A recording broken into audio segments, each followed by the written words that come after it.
일단 우리 선생님이었지만 전학 신청서가 있어야 되거든. 그렇지. 우리 수근이 형한테 갖다 주면 돼. 전화 시켜서 갖고 와야지. 가방 여기 있어. 맞아. 역시 가방 고마워. 묻지. 열어줘. 아 그래?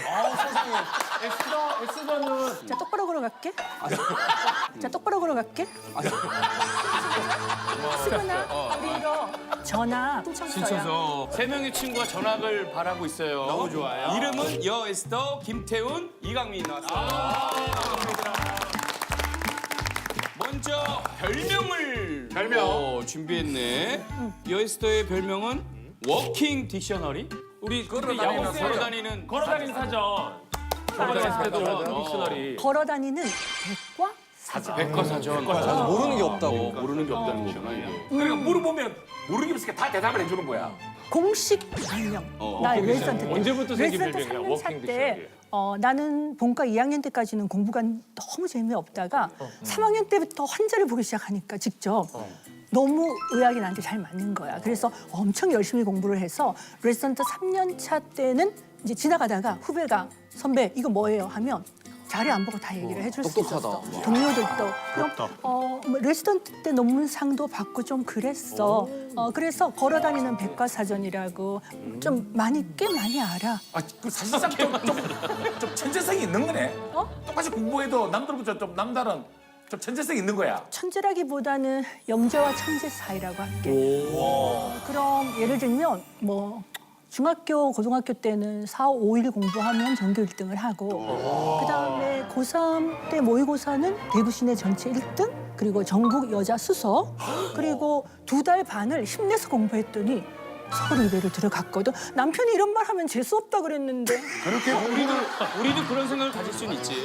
근데 서울의대를 갔더니 난 거기 가서 내가 또 1등 할 줄 알았거든.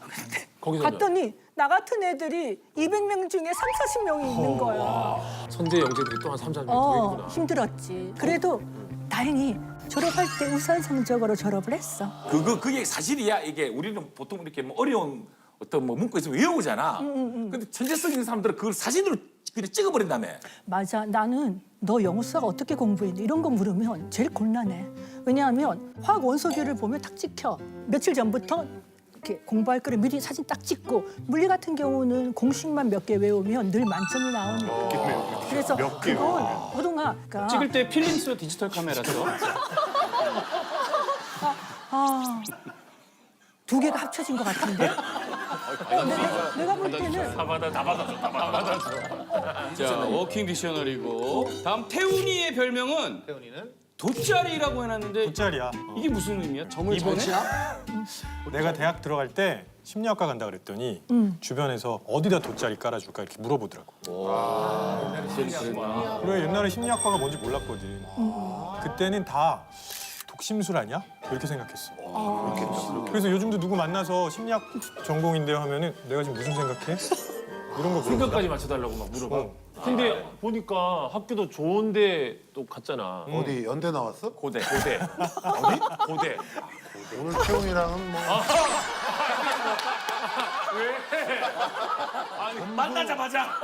장훈이는 내가 학교 다닐 때 통곡의 벽이었어. 그게 무슨 말이야? 우리가 농구를 쟤때는 맨날 지는 거야. 그렇게 있구나. 그거 또 대화가 좀 되려고 그래. 처음에는 굉장히 대화가 안 될 거라고 생각했는데 선입견. 아니, 그 당시에도 그냥 고대가 만만찮은데. 그래 장훈이 대학 갈 때 내가 대학 갔거든. 통곡의 벽이라니까. 아, 구사학번이야, 태훈이? 태훈이 부사학번. 얘기 많이 좀 나누자. 자, 강민이의 별명은 이거는 이런 거 어릴 때 별명 많이 갖고 있었는데 청개구리라고. 이게 왜냐하면은 지금 앞에서는 공부 다 잘한 얘기를 했잖아. 근데 나는 고등학교 때 공부를 지지도 못했거든. 근데 우리 부모님은 나를 공부를 진짜 열심히 시켰어. 정말 뭐 학원도 붙여주고 뭐 해달라는 거 다 했거든. 근데 부모님이 하라 그러니까 하기가 싫은 거야. 그래서 당연히 우리 부모님도 공부를 잘하셨던 분이라 내가 공부를 정말 잘할 거라고 다들 기대를 했는데 진짜 못했지. 고등학교 때까지도 못했어? 못했어. 그래서 내가 고등학교 수능을 치고 입시를 하는데 4년제 대학이 다 떨어진 거야. 지방도 다 떨어졌어. 그러니까 우리 부모님이 깔끔하게 포기를 하시더라고. 그리고는 그때 내 동생이 2살 밑이었는데 얘는 안 되겠다. 첫째는 안 되겠으니까 둘째에 집중하자. 하고 둘째에 이제 본격적으로 투자를 하기 시작한 거야. 그럼 나는 자유로워졌잖아. 자유로워지니까 갑자기 공부가 하고 싶어지는 거야. 그렇지. 그래서 재수 때 그때부터 공부했어. 그래서 재수 딱 한 번 해가지고 의과대학 들어갔지. 어디 학교 갔어? 난 경북대, 대구, 대구 아이가. 대구에서 제일 좋은 의과대학이야. 나 그리고 박사는 서울대야. 그러니까 나도 알아. 한봉준 씨. 우리 지교 교수님이 친하셔. 근데 더 웃긴 게 뭔지 알아? 내 동생이 이제 부모님이 막 투자를 했을 거 아니야. 근데 내 동생도 재수를 했어. 그리고 걔가 재수를 하고 서울대 들어갔어. 그러니까 지금 무슨 얘기냐 하면 나도 정신과 의사잖아. 청소년들 많이 본단 말이야. 근데 아이가 공부하고 싶어 하는 것보다 부모의 마음이 앞서면 애는 공부를 못해. 왜냐하면은 이 공부가 내 게 아니야. 부모님 거잖아. 근데 나나 내 동생은 공부가 내 거라는 걸 직감하는 순간부터 진짜 공부를 하기 시작하는 거지. 동생도 의사야? 동생은 지금 미국에서 교수하고 있어. 걔도 늦게 철들어가지고. 나는 사실은 동생이 어떻게 보면은 나의 부모님의 관심을 뺏어가 줬기 때문에 나한테 은인이지.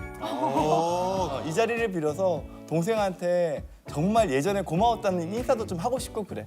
그때 그럼 영향 때문에 정신의학과도 이렇게 선택하는데 조금 영향이 있었던 건가?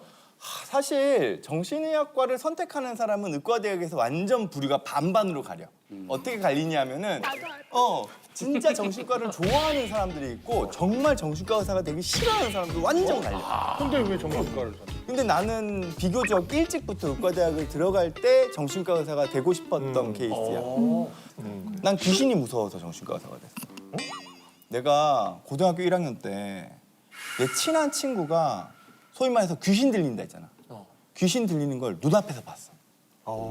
이제 무슨 교회에서 무슨 행사를 하는데 진짜 나랑 친한 친구가 내 앞에 앉아 있는데 진짜 귀신이 들린 거야. 그리고 목소리가 바뀌어. 그리고 더 웃긴 거는 바로 옆자리에 고3 형이 앉아 있는데 이 고3 형이 내 친구한테 존댓말을 막 쓰는 거야. 이 고3 형도 목소리가 바뀌어가지고. 둘이서 다. 그걸 내 바로 뒤에서 보고 있었던 거야. 뭐 연극 같은 거 둘이 짠 거 아니야? 아니야. 진짜 완전 실화야. 그리고 교회에서니까 막 걔네들이 돌아다니면서 막 종교적으로 안 좋은 이야기를 사람들한테 막 퍼뜨리고 다니는 거야. 그래서 우리가 목사님한테 이야기를 했지. 그러니까 목사님이 얘네들이 귀신 들린 것 같으니 따로 데려가가지고는 이제 안수기도라 그래. 그 귀신 내쫓는 거, 엑소시즘 같은 거잖아. 그래서 한 2~3시간 만에 좋아졌어. 그리고 기억을 한 개도 못 하는 거야. 그 순간을. 그걸 내가 고등학교 1학년 때 경험한 거야. 그 경험을 딱 했을 때 어떻게 되겠어? 고등학교 1학년 때 잠을 자려고 그럴 때 잠이 안 안 오지. 불도 못 끄고 막 성경책 옆에 놔두고 십자가 목걸이 막 메고 다니고 장난 아니었어. 이거를 내가 극복하려면 목사가 되든지 이것과 가장 관련 있는 학문으로 따지면 정신과 의사일 것 같아. 그래서 정신과 의사가 돼야 되겠다라고 오히려 어떻게 보면 빨리 마음을 먹은 거지.